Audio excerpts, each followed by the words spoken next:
Next, I am cordially invite Dr. S. Ravichandran sir. He possesses interdisciplinary expertise in water and environment with 30 years experience in teaching, research, consultancy, administration, and extension activities in Technical University. He did his PG degree holder in environmental sciences and he had get doctorate in water quality with broad working experience in integrated water resources and environmental management issues. Worked among multidisciplinary faculty of hydrologists, irrigation engineers, agricultural economists, and sociologists addressing the environmental problems of water resource management through research and consultancy projects. His professional experience is counterpart beyond the eye. He is an honorary guest faculty of Center for Water Resources, Anna University, Chennai in 2019. He was a professor, Center Water Resources, Anna University from 2009 to 2018, during which he was acted as program coordinator, Center for Advanced Study UGC, Center for Water Resources, and additional director, and Center for Distance Education, Anna University. He was research program manager of Crossing Boundaries Project, Wignian University through Sassy Waters. Dr. S. Ravichandran sir has 20 years of teaching experience in hydrology and water resources engineering and irrigated water resources management. Let me invite the learned professor, Dr. S. Ravichandran sir, to deliver the topic about water environment. Sir, please. Thank you for your introduction. The topic that I am going to talk today is little broad. Looking at the other speakers, so it is about water and environment. I have added a suffix. How do we sustain? So there is a focus as what is the problem that we face today among the water resources and what are the environment that we are facing or managing. How are we going to manage water resources in the future? So that is the crux of the lecture. So I have a PowerPoint presentation. I will go through and I will make my comments after that. Today we will talk about water and environment. How do we sustain? The next slide, please. Yeah. So we have 4 issues today for discussion. One is water resources recap. It is not that we do not know anything about water or environment. Probably we know a lot of things about water, its occurrence, the environment, problems of environment. Probably this is to bring back to your memory in a quantitative sense, what is water, how much it is available at the world level, at India level, and what are we doing. The second one talks about what are the environmental challenges being faced by the water resources. Especially over the 7 decades of development in India, we have made a lot of progress. At the same time, the environment is also facing challenges from development, industrialization, urbanization, agriculture. There are a number of activities which have put some problems to the environment, which will be affecting the water resources also. So then the option now for us is how do we move ahead or how do we sustain? So we have to allow the development to go. At the same time, we have to conserve and use the water judiciously. So how do we do it? So we will discuss what is sustainable environment. That is environment which is enabling and which permits development at the same time to protect the water resources also. Maybe a difficult concept, but how we define and then how this can be done. At the end, we have some sustainable solutions which are possible, which are suggested for the managers of the water resources as how we can go ahead. So I will try to complete my lecture in about 30 minutes so that you will have more time to ask me some questions. So we all know that water is the most abundant substance on earth, and 97.2% of the water is only in the oceans. That is the bulk of the water is in the oceans, and it is salt water and it cannot be used for any purposes. So the fresh water that we talk about is only 2.7%, which is also mostly held in 2 areas where it is not immediately accessible. So one is the polar ice cap, which contains about 2.5% of it. So most of the fresh water is locked up in the ice caps and glaciers. So only the fresh water that we talk about or the entire water that is available for our own use is very, very small, which is less than 1.25%. Even among that, 0.75% is only available on continents and we call it available water. So let us look at how in a quantitative terms. The next slide, sir. So now if you look at the sum of the quantities we have given as how much of a water is there. So the land has got only a small amount and the atmosphere has water moisture. And if you look at among the distribution of fresh water, if you look at again the water that is in groundwater. So you will know that groundwater has got about 0.31% of the total fresh water. That is one useful quantity for the society to make use of. The fresh water that is present in the streams, fresh water that is present in the lakes, they are the natural forms which are very, very low, less than 3 order of magnitude less. So with this small quantity of water that we have to meet the demands of the society and also sustain it. Next slide, sir. So but before we go into anything, how do we get this very small quantity? So we call this as a general hydrological cycle. Now actually there is a cycling of water that takes place on Earth. Probably might have recall from your ecology classes that ocean is the source from where there is an evaporation and the evaporation makes up the moisture or cloud mass which moves on land, and by condensation there is a snowfall and precipitation which brings the fresh water to the land. So the water runs off, collects in the lake, or it infiltrates, goes into the ground, or makes up the groundwater or replenish it. But ultimately, all the water goes back, either surface runoff or as a groundwater flow into the ocean. This is a very simple hydrological cycle. So this water is replenishable. That means every year through an annual cycle of precipitation, we are getting our water. Okay, sir, next slide. So when you ask a hydrologist, he will say that the unit for study of water is a watershed. So what is a watershed? So watershed is a drainage basin which collects all the water that precipitates into it. How is that possible? So any landform will have ridges and the valleys. So if you connect all the ridges, so then it makes up a enclosed circular area into a common outlet, or any water that is falling into it will converge and make what is called a pattern of streams. You can see in the picture, water converges according to the elevation, makes a drainage pattern, collects, streams, streamlets, and it exits the area. So this whole area is called a watershed, and this is the watershed that is being used for all process of water resources management and assessment, estimation, or for any development of a program. Thank you. Next slide, sir.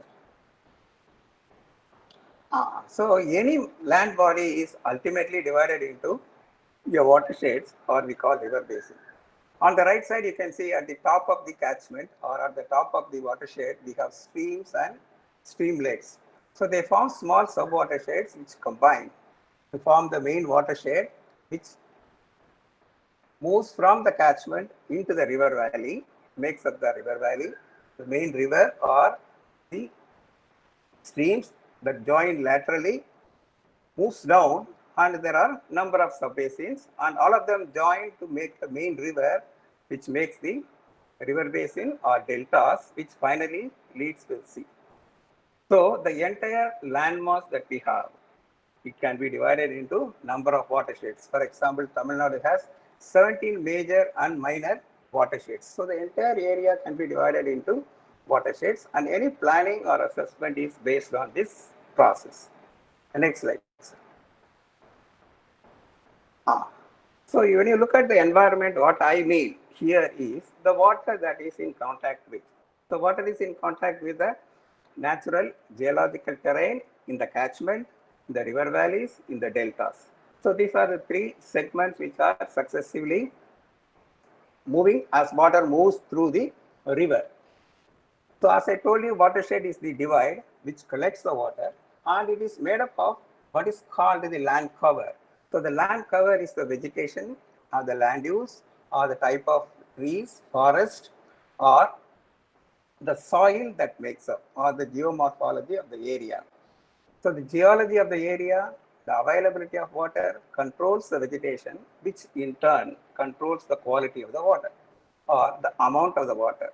So the precipitation depends on the land cover, and also the vegetation controls the flow of the water or discharge of the water from every watershed. When you change the land cover, you are also altering the hydrology. You may be enhancing the flow or you are decreasing the time of flow, so it will affect. The third one is in a natural watershed, there is what is called a process erosion, is a natural process of removal of the topsoil by the foreland flow, and it is deposited in the river or in the lakes or the reservoirs to construct. So sedimentation and deposition is a process that is naturally taking place in the river systems. And sediment is a very important component for the deltas or delta areas for sustaining the biodiversity. Actually, the biodiversity of the watershed is dependent on the availability of water and how it is distributed spatially and temporally or annually. So this is the environment which we have to worry about. Any changes to this environment will also affect the water resources. Next slide, sir. So we will be now looking at something at a world level.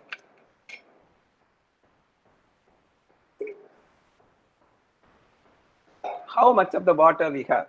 No, forgetting the world level statistics. Now, whatever water that is available, if you look at, it is not evenly distributed.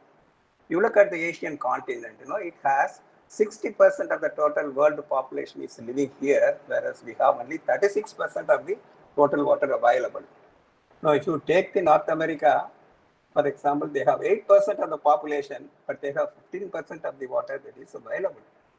So is the case with South America with even less 6% population, they have 26% of the water.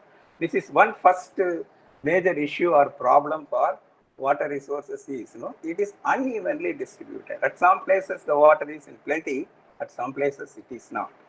Okay, we will see further down. Next slide, sir.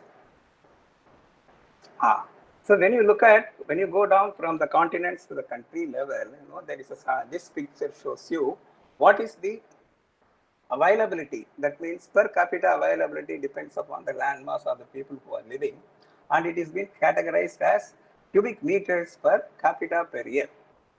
If you look at, there are certain countries which are endowed with a lot of water. You look at South America, you look at North America, you look at the Russia and the Siberia, where they have water per capita, it is more than 1 lakh cubic meter of water. That is a very huge quantity, and probably they don't need to do anything for water. But if you look at the other end of the scale, you find that the African countries, the Arabian, and including India, if you look at, they are in the range of 1,000 to 2,000 cubic meter per capita. No, it is actually at the lower end. Probably we are one of the countries in the world, including the Europe, which are water stressed. So we have to manage water in a more judicial way than any other country in the world. The next slide, sir. So how do we use this fresh water? There are countries which are different. We know there are countries which are developed, there are countries which are developing, there are countries which are underdeveloped. The pattern of water uses, if you look at, compare United States and India, we have 87% of the water is used for agriculture or irrigation, whereas in the United States it is only 40%. So 46% is used by industry. So this is what they call the water use or water use policies or demand for water depends on which is the stage of development that a country is. It will affect the availability and its quality also. Okay, next slide, sir. So this gives you a broad picture of how much water is available. So we have an annual precipitation of 1,170 mm, which is quite high. And which is, if you look at, it is a very reasonable quantity that we can manage. Really, it is about 4% of the total water available on Earth. But if you look at the surface water, it is 690 BCM, and groundwater, it is 432 BCM. So this is the potential, and 70% of this potential has been developed for the social use by the country in the long 7 decades of development. Now, if you look at Tamil Nadu, the picture is becoming still difficult. You can see that we have a geographical area of 13 million hectares and the population is 62.1 million. So it is a little old statistics. But we have 17 river basins. And more importantly, if you look at surface water, we have used 98% of the surface water that is available, which means that all the rivers have been dammed. All the rivers have been developed with irrigation systems, water supply or drinking water systems, and there is little for any more water development. Similarly, groundwater also, we are in the stage of exploitation or over exploitation. It is a CGWB classification, which means we are not having plenty of groundwater. The last 5 decades, we have used a lot of groundwater than water that has been recharged. Next slide, sir. So you look at the picture within India, you see that there is more rainfall on the western Ghats, Northeast India and North India, and there is less rainfall when you come to the peninsular India. So the Deccan or below the Deccan Plateau, we have less amount of water available. This is a problem. So water resources problems are more for the southern states than for North India. If you look at the annual cycle, you see that the monsoon, that is the period between June and September, brings about 80% of the total water or total precipitation. So now 80% of the water is available in a span of 4 months, and you have to store and then use them.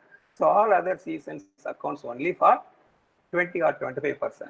This distribution or the uneven distribution on time. So we have a problem with spatial distribution.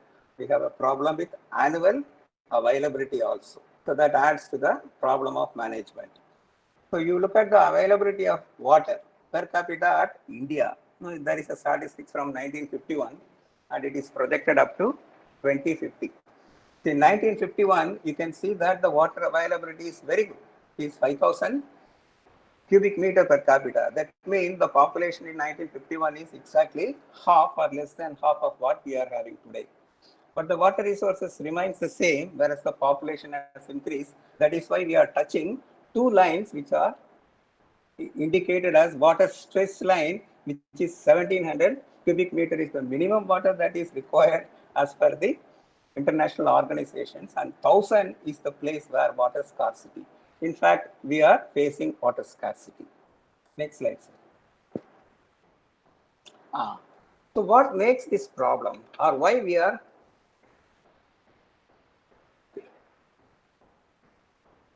having problems? So what happened in the last 5 decades? Actually, we can see they are called the drivers or drivers of water resources development. So there is a population explosion. We have doubled in our population. The demand has gone up.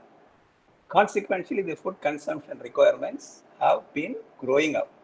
Now, water is being seen as an economic good in the last 3 decades, which means the industry is competing for water and they have a much more capability to buy water. So we have largely used our technology. We have dammed almost all the rivers. India is one of the largest dam building countries in the world.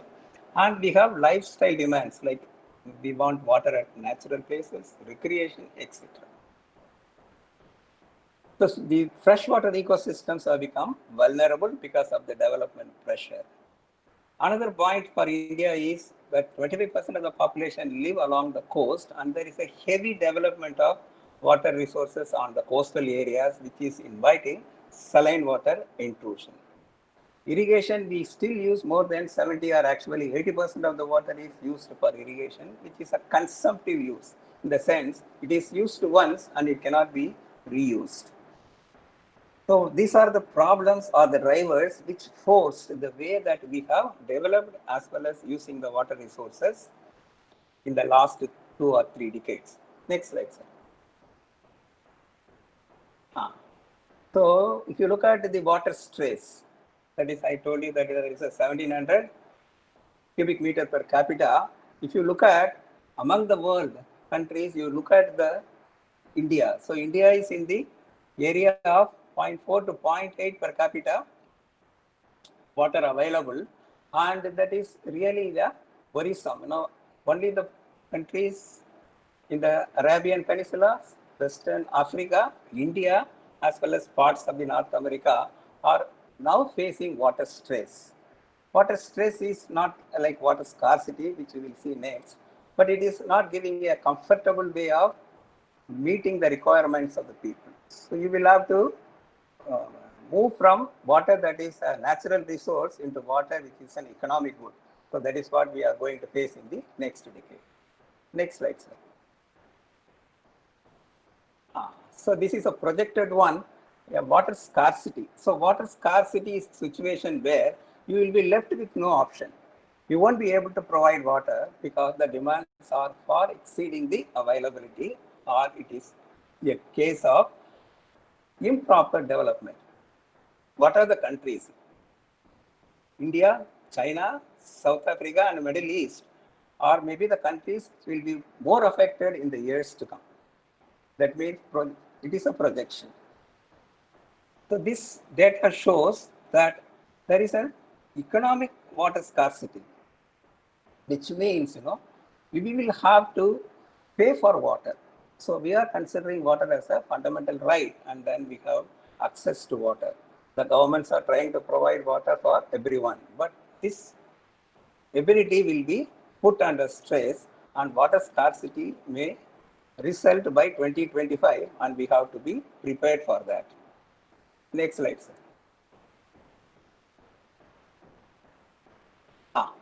So now, what are the problems we have created? So any development is not without problems, but when you develop, you are making use of the resources, and there will be problems to the environment also. So in the last 5 decades, there has been a lot of changes to the watershed. One is the deforestation. Deforestation leads to change of hydrology and alter the river flow. So it may not be good, because it can cause floods. It might alter the hydrograph so that the availability or release of the water over a long period of time is converged or contracted into a small time window so that there are more floods. Then mining, excavation, and land cover changes, or we call land use changes. That is the second problem.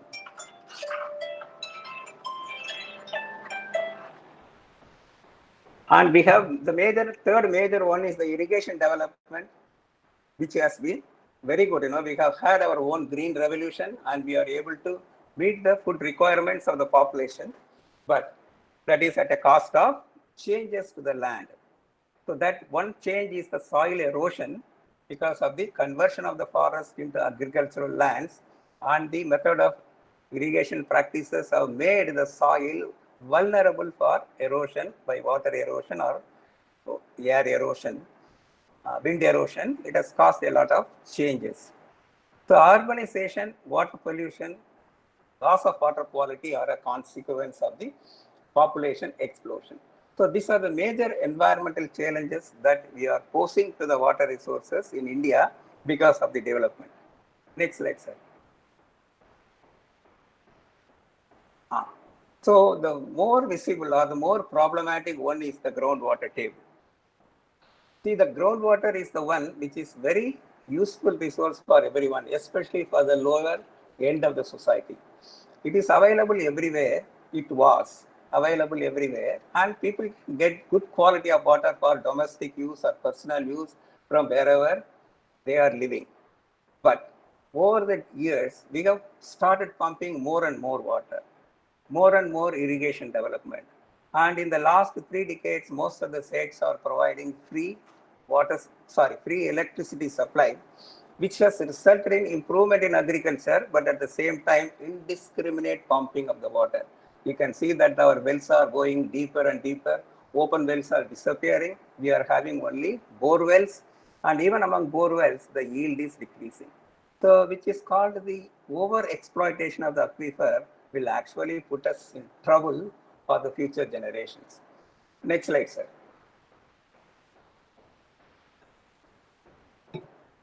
So this is another problem. Water erosion is a natural process, but because of the land cover changes, maybe due to deforestation or agriculture or urbanization, the soil is exposed to the intensity of the rainfall. So the rainfall intensity is now able to dislodge the soil and carry it away. Now actually we are enhancing the natural rate of erosion by several order of magnitude, that a large amount of sediment is now carried by the rivers. A fertile soil is now carried by the river or the streams, and they are deposited in the lakes or the reservoirs. The loss of topsoil is one of the biggest problem for agriculture. At the same time, sedimentation is the biggest problem that water resources are facing. That is because of the watershed erosion. Next slide, sir. The third one is the loss of biodiversity. I think all of the participants will be knowing much more about the loss of biodiversity, or what is the need and necessity for the ecosystem balance, and what is the impact of habitat loss for the plants and animals. So in fact, if you look at the statistics, there is only Europe which has seen some increase in forest or the tree cover in the last decades than any of the other countries. If you look at the South America, the amount of deforestation in the Amazon is quite amazing. In Africa also, there is an indiscriminate exploitation. So every year we are having a lot of forest is being lost. Along with that, we are losing a lot of biodiversity. The next slide, sir. The fourth one is eutrophication. Now we all know what is eutrophication. Eutrophication is simply the increase in nitrogen and phosphorus status of the water. It is connected with the erosion, and it is connected with the ecosystem biogeochemical cycling, and the community that lives, or we call oligotrophic community, is the natural part of the any lake or any reservoir. But the cultural eutrophication is the increased erosion, discharge of sediments also brings a lot of nutrients, phosphorus and nitrogen into the water body and enhances the status. That decreases the water quality, trigger algal bloom, and decrease the oxygen availability. It becomes critical for all other organisms living in the water and makes the water unfit, or makes the water not suitable for social use.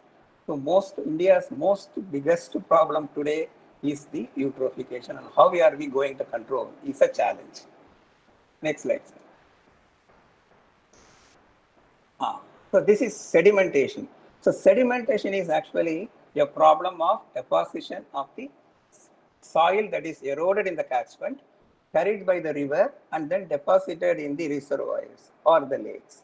Actually, you can see the dead storage increases. The sediment comes and then deposits because we are putting a dam.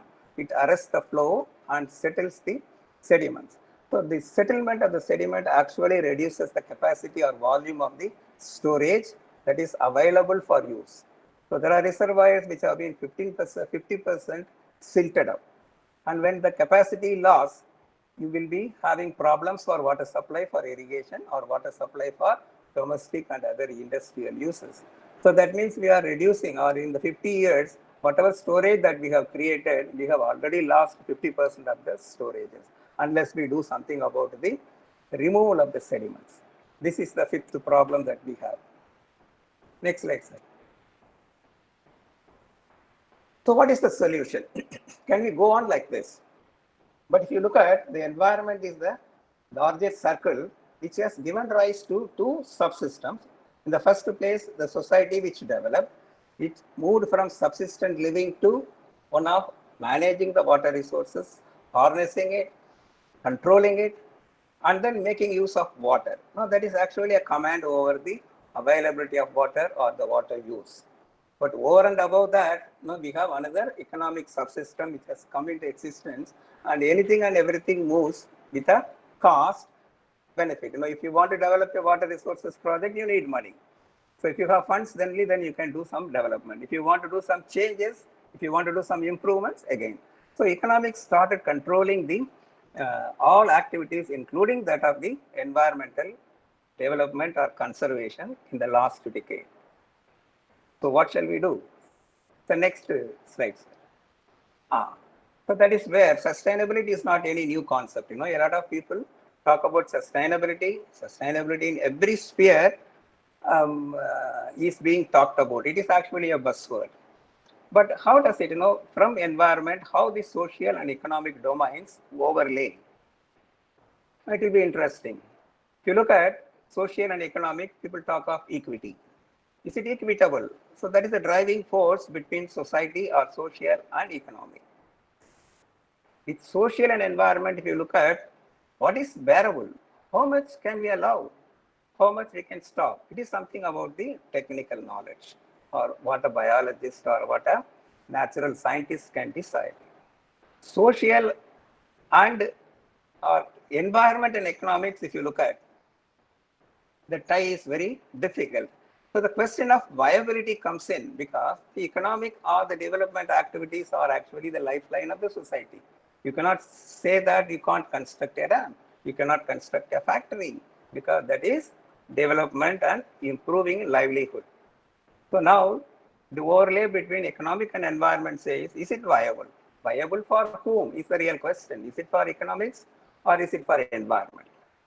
So if all the three meets together, then it is sustainable. This is what we call sustainable environment. It is very difficult because it is overlapping three major domains of environment, society, and economic development.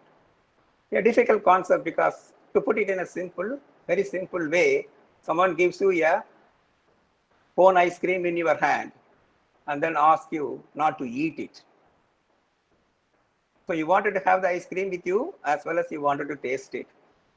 So simultaneously, this is not a feasibility. Something similar to that is what environmental sustainability that we are trying to. The next slide, sir. This is what we call sustainable environment. Actually, over the years, because of the concern for the environment, there have been a lot of thinking about the problems like what we are looking today. People have seen and people have been proposing something like we have to develop some programs so that the environment becomes sustainable. Now, actually, it is an ecological response or a concern of the society for environment. How to improve the quality of life, not only our generation, but also we should worry for the future generation. Or in better still, it is called the interdependence. So the economy should be interdependent on environment. One cannot take advantage of the other. That is why we have put the society at the top of the triangle where it is supported on one side by the development and the other side by the environment. So this balance we have to achieve, not only at the local level, at the state level, at the national level. So there are three different levels we have to attain this sustainable environment. Is it possible? We will see. The next slide, sir.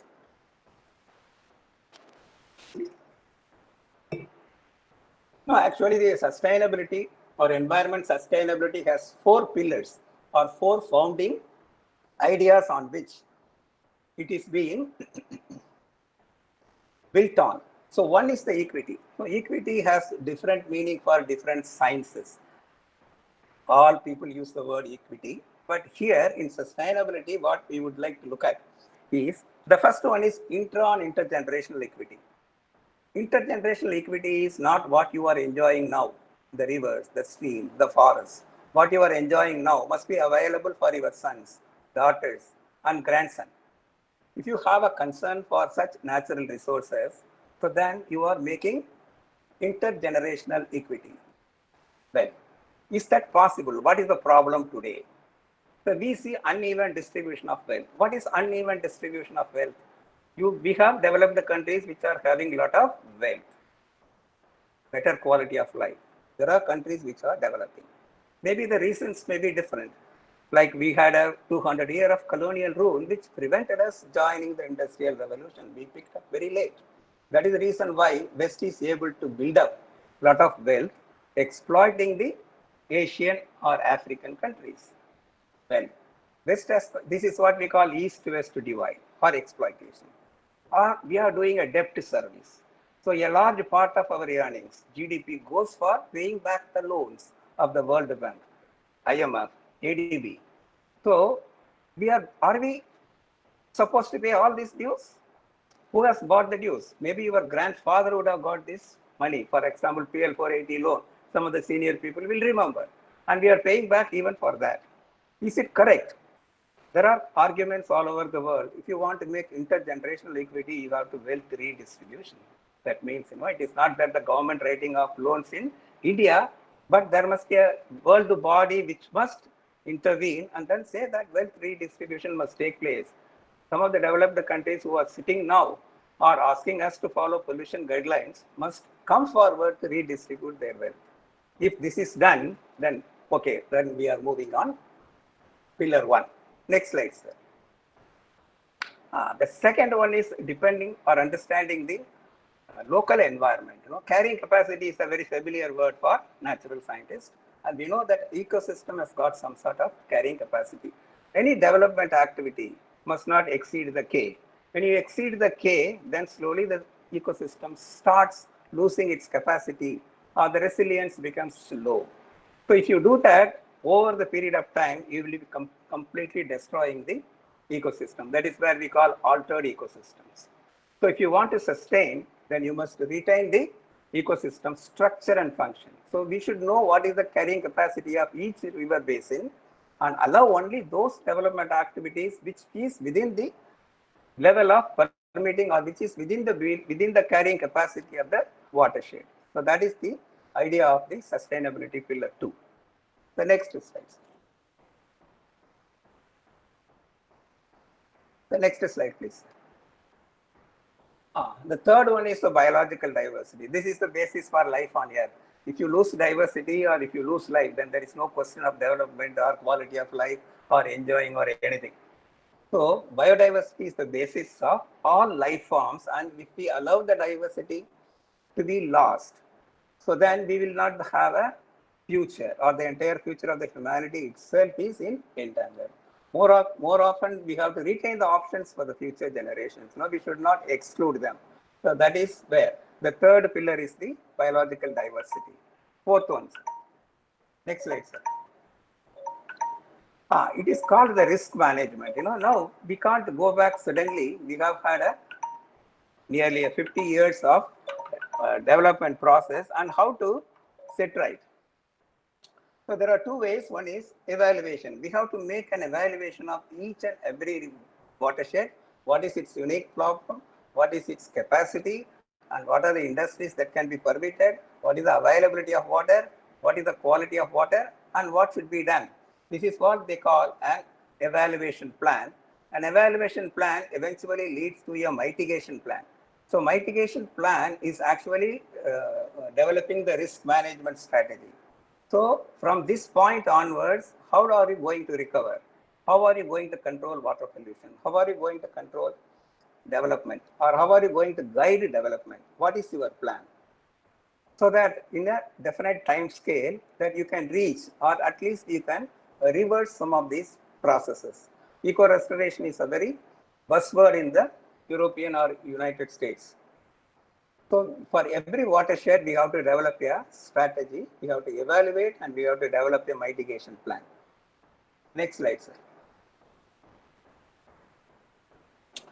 Okay, so that is what is required. All these four, if you want to meet, already we had some of the old or traditional wisdom. Most of our water problems in Tamil Nadu, or at least in southern peninsula, is the floods and droughts. They are alternating. Why are they alternating? That is the nature of the precipitation or the climate that we have. You can't change it. That is how in the olden days, there had been a large number of large number of tanks.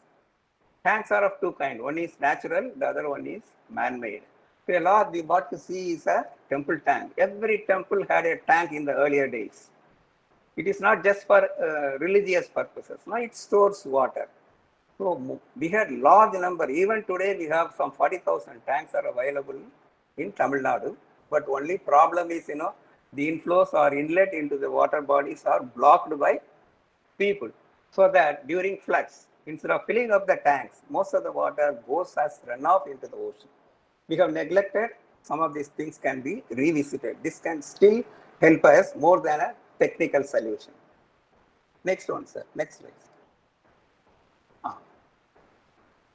So that is one side. The second one is the problem. So we have a habitual problem, not necessarily in water sector development or any industrial sector. So we build beautiful systems, but we neglect, there is no maintenance, and after some time we rebuild. This is a strategy. You look at the right side, the top triangle. So we do not make required investment. That means the investment or the resources are spread thin, is thinly spread. That means we are not allocating sufficient funds so that you make a good infrastructure.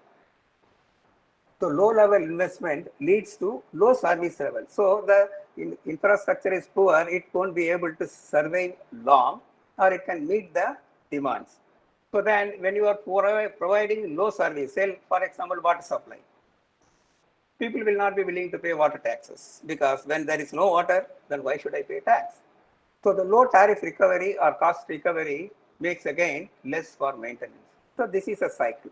So this cycle is there in the most of the public water supply system. What is the solution? Some of the developed countries are telling this unsustainable low equilibrium trap can be converted into sustainable by making some changes. So this is where they are making a fundamental change, that water is no more a natural resource which is freely available, but people must be willing to pay for it, pay for the use of the water. If you accept this concept, then we can make high level of investment. People are willing to spend and may improve these services or hardware so that it can increase satisfaction of the customers, who in turn will be willing to pay more for operation and maintenance, so that the overall quality of the system or water delivery will improve. Anyway, this is an idea or concept which are being imported from abroad. Whether it would be feasible in India is the question that we have to think about. Next slide, sir.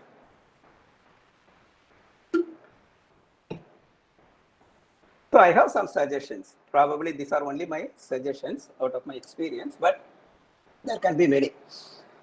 So from water resources, we say that the days of using water or consumptive use the water and throw it as gone. You have multiple uses of water. For example, recycle or recycling of water is not given a serious thought. So we can very easily reuse the water at all levels, not only in factories, not only in hotels or big establishments. Even at a flat level or household level, we can reuse water, or we call multiple use of water.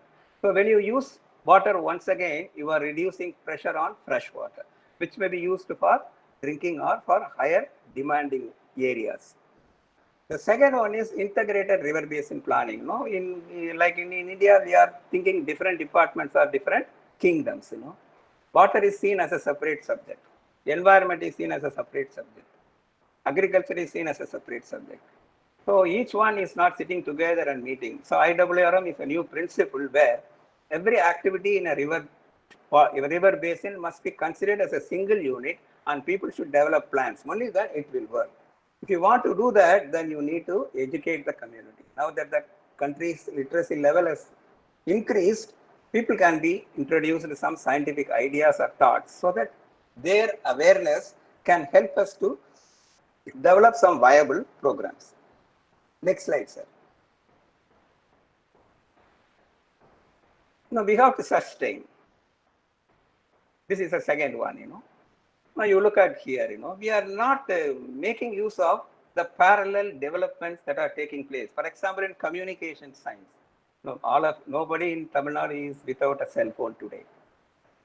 Data is everyone is talking about. Which data is different? Data means different for different people. But if you want to do a better planning, you need data warehouses, which means data collection storage must be through automated databases or servers, which can provide all required information for better decision making. This is what we call a water resources information system should be available, and it must be real time. That is what we call big data. So it will have a continuous input of data in real time. People can access data in real time for any requirement, and it can be used for planning or decision making. So this is combining all of them. This is possible. In medicine, people have done big data, has done a lot of development in medicine. Why not in water resources? Why not in environment? So that is the need of the day. People must think about it. And we should look at some of the conservation strategies also, like rainwater harvesting, collection, and recharge or use. So that is wherever that is possible, we have to give some boost to these activities. Next one, sir. I see. No, this is where, technology. This is technology. One is the data, which may be the past generation. Or now, if you look at the mobiles, people are finding every day you find a new app. Every day you find a new application. People are using in society or the civil society is using it so much, improving their life, the quality of life, or interchange of information. But is mobile used in any of the government departments? For example, data collection. Data is very important for water resources planning. Do we have a technology? We are using still old paper and pen. There is no automatic collection systems. All water monitoring or water quality monitoring follow the same old technology. We are not using mobiles. Mobiles can instantly transmit real-time data with the precision of a geographical coordinate about a water level in a dam instantly. But we are not using them. So embrace mobile technology. Think new. It is not thinking in the old conventional way. For example, this IoT. So IoT combines so many things, not necessarily with water. It can connect people, decision makers, users, people at the dam site, people at the catchment, people at the monitoring site, gauging station. Everybody can be integrated. Every other area can be integrated. And you can real-time forecast of the floods can be made very easily, and a lot of problems can be solved.